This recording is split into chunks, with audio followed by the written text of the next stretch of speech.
There is a sound that terrifies a corrupt politician more than the click of a gun. It is the click of a tape recorder. For decades, the leaders who sold out Africa and the Caribbean believed that their betrayal was invisible. They believed that as long as they signed the contracts in secret rooms, as long as they shook hands behind closed doors, their populations would never know the truth. They relied on the silence. They relied on the fact that history is usually written by the victors, and the evidence of their crimes would be shredded long before anyone could find it. But they forgot that we are living in a new age. They forgot that technology has a memory. And most importantly, they forgot that Ibrahim Traoré is not just a soldier. He is an intelligence officer. This morning, the silence that has protected the elite for so long was shattered. It wasn't shattered by a bomb. It was shattered by a frequency. Reports are flooding in from the Sahel to the Caribbean that a recording exists. Not a rumor, not a transcript, but a voice. A specific, recognizable voice of a high-ranking official, caught in a moment of panic, speaking to a handler in a Western capital. The content of this tape does not just implicate one man. It exposes an entire system. It reveals the exact mechanism of how the wealth of the global South is siphoned off to the North. And the man holding the play button is the one man they cannot bribe, the one man they cannot threaten, Captain Ibrahim Traoré. Today, we are going to walk you through the anatomy of this leak. We are going to explain why this specific recording is the final nail in the coffin for the neo-colonial gatekeepers. We will explore why 7 specific names are suddenly trying to leave their countries, why private jet charters out of Kingston and Abidjan have spiked in the last 24 hours, and why the release of this tape marks the point of no return. The game is over. The masks are off. And the world is about to hear the sound of the empire crumbling. To understand the weight of this moment, we have to go back to the beginning of the week. The atmosphere in Ouagadougou was tense. The release of the 7 names list had already sent shockwaves through the diplomatic community. We saw the denials. So we saw the press releases stating that the allegations of corruption were baseless and propaganda. The officials named in the Caribbean and West Africa stood at their podiums, adjusted their expensive ties, and looked into the cameras with practiced indignation.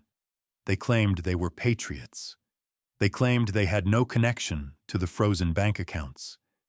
They dared Traoré to provide proof. They made a fatal miscalculation. They assumed that Traoré was playing by the old rules of politics, where you make an accusation and then negotiate a settlement. But Traoré does not negotiate with parasites. He waits. He waits for them to lie. He waits for them to go on public television and deny everything. And then, when they have staked their entire reputation on that lie, he pulls the rug out from under them. The existence of the tape was revealed not in a press conference, but in a closed-door security meeting with regional partners. According to intelligence sources, when the denials from the accused officials reached Burkina Faso, Traoré did not get angry. He simply reached into a dossier, pulled out a digital drive, and played a 3-minute segment. The room reportedly went so cold, you could see your breath. The voice on the tape was unmistakable. It was the voice of one of the 7 names, a man who had just hours earlier sworn his innocence on a Bible. But on the tape, he wasn't sounding innocent. He was sounding desperate. He was heard speaking to a contact with a French accent, presumably a banker or an intelligence liaison. The conversation wasn't about policy. It was about evacuation. It was about hiding assets. It was the sound of a rat realizing the ship is sinking. What makes this recording so devastating is not just the identity of the speaker, but the specific words used.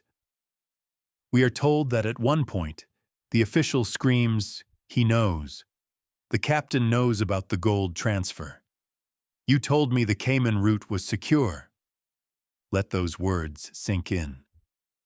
You told me the route was secure. This single sentence destroys 50 years of plausible deniability. It proves that the looting of our resources is not accidental mismanagement. It is a structured, professional operation, managed by foreign experts and executed by local traders. It proves that when our hospitals have no medicine, it is not because the budget is empty.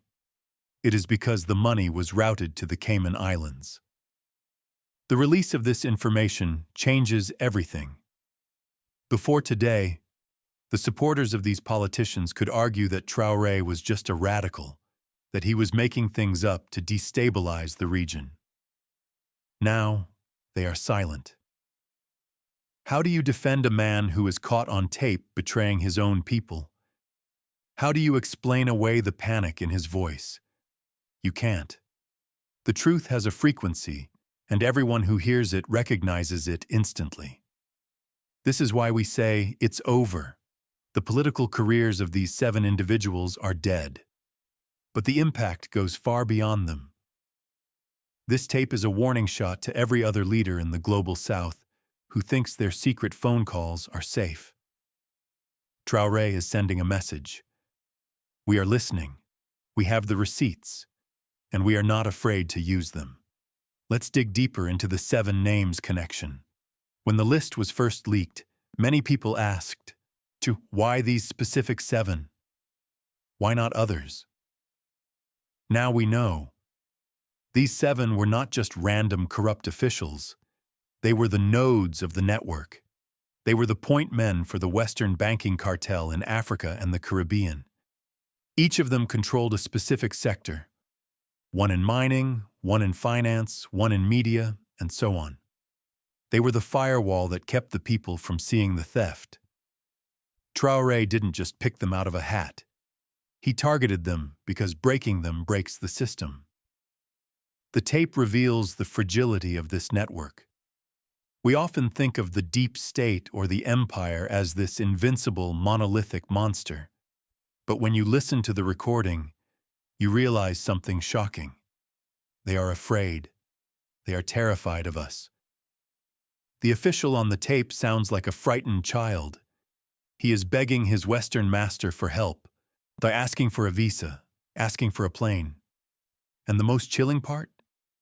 The Western voice on the other end is calm, almost indifferent. He tells the official, "Calm down, stick to the script. We will see what we can do. We will see what we can do." That is the loyalty of the empire. You serve them for 30 years, you sell your country for them, and when the heat gets too high, they tell you, "We will see." This betrayal by their masters is what is causing the panic in Kingston and Abidjan right now. The other members of the elite are looking at this and realizing, if they have him on tape, do they have me? They are checking their phones. They are sweeping their offices for bugs. They are looking at their French and American friends with suspicion. Traoré has introduced the virus of paranoia into the enemy camp. They can no longer trust each other. And when a criminal conspiracy loses trust, it collapses. But we must ask, how did Traoré get this tape? This is where the story turns into a spy thriller. Some say it came from a whistleblower inside the bank. Others say that the Sahelian intelligence services, now aided by Russian technology, have upgraded their capabilities to a level the West didn't anticipate. But there is a third theory, one that is perhaps the most poetic. The theory is that the tape came from the people, that there are patriots working inside the palaces of the corrupt leaders, secretaries, drivers, IT technicians, who are tired of seeing their country robbed. They are the eyes and ears of the revolution. They hit record when the boss wasn't looking. This aligns perfectly with Traoré's philosophy. He has always said, "The people are the best intelligence agency." By empowering the common man, by giving them a sense of ownership over the country's destiny, he has turned every citizen into a guardian of the state. The corrupt official thought he was safe in his soundproof office. He didn't realize that the person bringing him coffee was a soldier of the revolution. He didn't realize that the walls have ears, and those ears are loyal to Burkina Faso, not to Paris. Now let's look at the reaction in the Caribbean. The tape has supposedly reached the ears of the leadership in Jamaica. The silence there is deafening. Prime Minister Andrew Holness, who refused to read Traoré's letter, now has to deal with Traoré's evidence. If one of the voices on that tape belongs to a Jamaican official, and rumors suggest it might, then the government is sitting on a volcano. The people of Jamaica are already asking questions. They are seeing the cost of living rise. They are seeing the violence, and they are wondering where the money goes. If this tape is released to the public, if the Jamaican people hear their own representative conspiring to hide wealth offshore, the streets of Kingston will not be quiet. This is the power of the truth bomb. It bypasses the media gatekeepers. The mainstream media in the Caribbean has tried to ignore Traoré. They label him a coup leader, a dictator.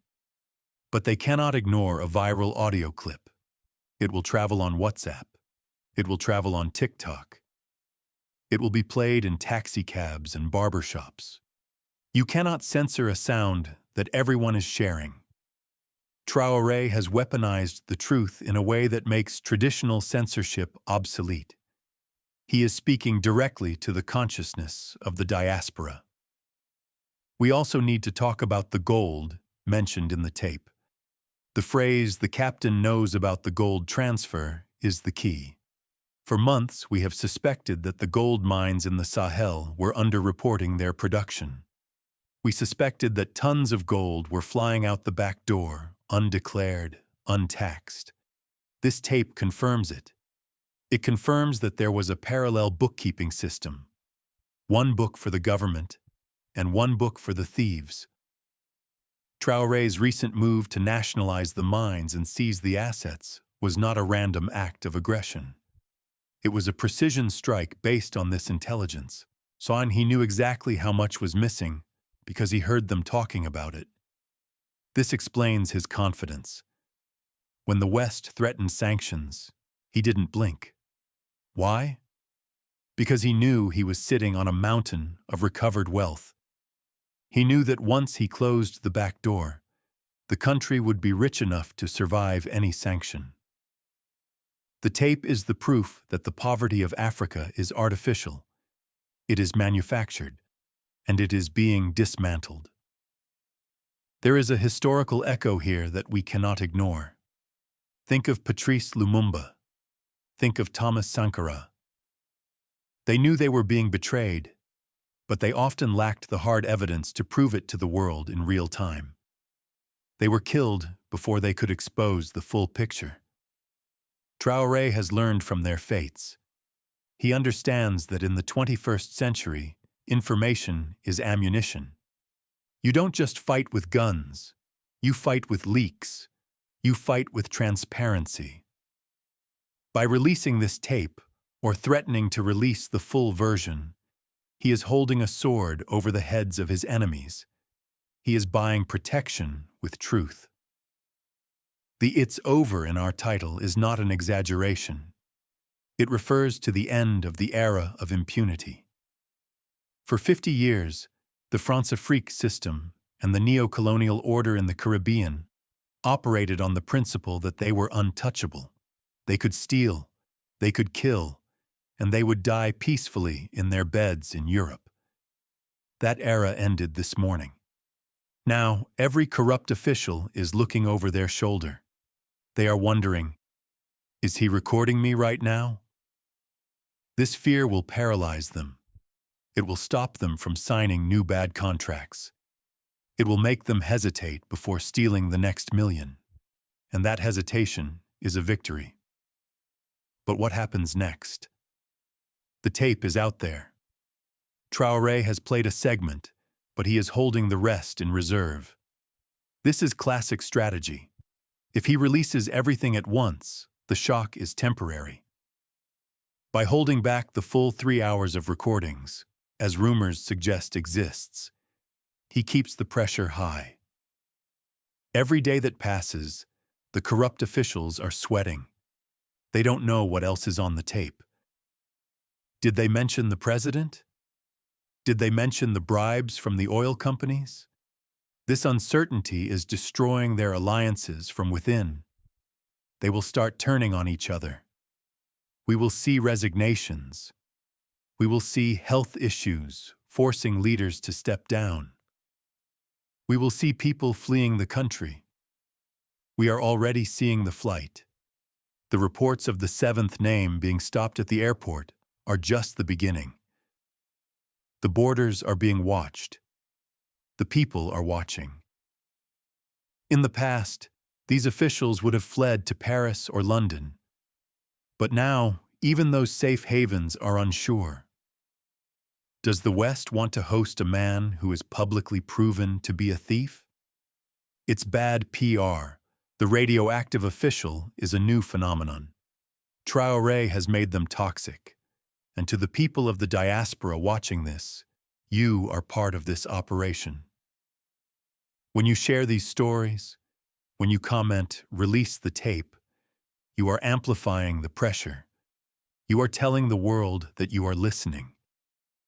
The media wants you to focus on celebrity gossip, on sports, on anything but the theft of your birthright. But you are focused on the tape. You are focused on the voice. That focus is power. Imagine the scene in the future. A courtroom. Not in The Hague, but in Ouagadougou or Kingston. The defendant stands in the dock. He is wearing a suit that used to look expensive but now looks sad. The prosecutor stands up. He doesn't call a witness. He simply presses play. And the whole country hears the voice of the betrayal. That is the justice we are moving towards. It is a justice that doesn't need interpretation. It is raw, recorded truth. The voice recording is also a metaphor for the voice of the people. For too long, our voice was muted. We shouted in the streets, but the policy didn't change. Now, through Traoré, our voice has a megaphone. When he exposes them, he is speaking for every grandmother who died because the hospital had no oxygen. He is speaking for every young man who drowned in the Mediterranean, trying to escape the poverty they created. The tape is their voice, yes, but the exposure of it is our voice. We must also consider the psychological impact on the youth. For a young African or Caribbean person, seeing their leaders exposed like this is painful, but it is necessary. It destroys the hero worship of the wealthy politician. It shows them that the man in the big car is not smarter than you. He is just more corrupt. It clears the path for a new generation of leaders. Leaders who are afraid to steal because they know the people are watching. Leaders who understand that public service is a trust, not a heist. The tape is a line in the sand. On one side are the people, the patriots, the ones who want to build. On the other side are the voices on the tape, the parasites, the ones who want to extract. You have to choose which side you are on. There is no middle ground anymore. You cannot say, "I support sovereignty," and then defend the men who are caught selling it. The evidence is too loud. As we conclude this deep dive, remember that this is a developing story. The tape we heard about today is likely just the first of many. The Traoré files are deep. There are decades of crimes to uncover. We are witnessing the great unraveling of a century-old conspiracy. It will be messy. It will be chaotic. There will be backlash. But it is the only path to true freedom. You cannot build a new house on a rotten foundation. Traoré is tearing up the floorboards and the rats are running. So listen closely. Not just to the tape, but to the silence that follows it. The silence of the guilty, the silence of the complicit. And then, fill that silence with your own voice. Demand the full release. Demand accountability. Demand that the stolen assets be returned. The tape proves they took it. Now, we must make them give it back. The voice on the recording thought he was speaking in the dark. He didn't know the sun was rising. He didn't know that Ibrahim Traoré was holding the dawn in his hands. It's over for them.